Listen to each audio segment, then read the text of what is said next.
Hey, everybody. I just want to take a few moments and talk to you about the value of our family relationships. And this year, 2025, since June 14th, I have experienced 7 family deaths.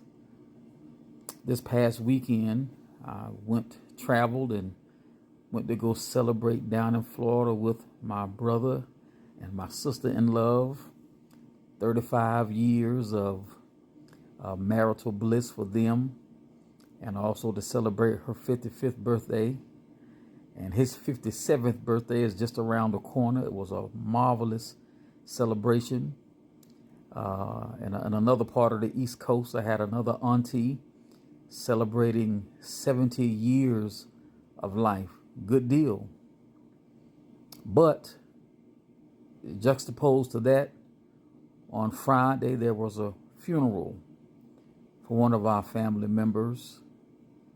And then Friday night, another family member passed away. On Friday, also on the way to Florida, I stopped in to see an aunt who has a terminal illness. And on Sunday, on the way back, I stopped in to see her again. That same aunt with a terminal illness. You can tell by the gray hair on my face that I'm not part of the youngster crew anymore. I'm becoming one of the family elders. I'm encouraging you and your family, and I'm encouraging me and my family. It's time to get right. Whatever beef we have with each other, whatever ought that we have with each other, whatever the situation is, and I'm not saying that you don't have legitimate reasons to be upset. I'm not saying you don't have legitimate reasons why there is a rift. I give credence to all of that. What I am saying is I'm at a stage in life now, I'm looking at the big picture. All we got is each other. There's a whole lot of rejection outside of the family. There's a whole lot of game and all that kind of stuff outside of the family. And I know some of y'all can say, well, there's some of that inside of the family too. Yeah, but you got a much less of a chance if you got any type of family. Now, I know every family is not tight. I get that. And I know you got some families that are so dysfunctional that you better off with folks that are not your own kin. I get it. However your family is situated. What I'm saying is take some time to mend broken relationships. Don't hold on to a disagreement that you had with your family member 10, 20, 30 years ago. Take some time to mend that relationship. If you need to get with a few family elders or just a few others and y'all go sit down somewhere, talk it out, fine, go and do that.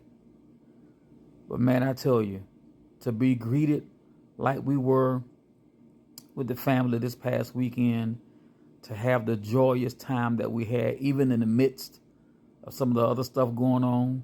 And don't think that great gathering was without, typical family stuff. I'm talking about the overall thing though, but the Lord showed me something, what it can be, what it ought to be.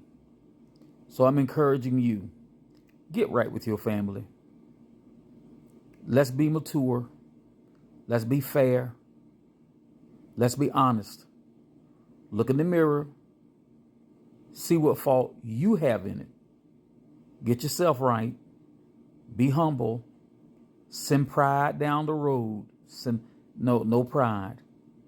And let's do our best to get it right with our family members. Especially when it comes to siblings. Especially when it comes to parents and children and grandchildren. Especially those relationships. All of us have played a part in the dysfunction. Now, I'm not telling you to go and put yourself on the chopping block for someone who doesn't have good sense. Some of these relationships will not be salvaged outside of Jesus Christ. And we know who those people are. But we also know that there are many relationships that can be mended. But it's pride and a whole bunch of other stuff that's in the way. All right? So let's love on each other. Let's put the petty stuff aside.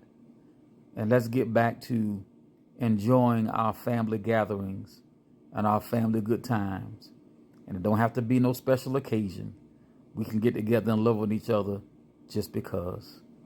All right. Thank you for listening. Y'all have a great day.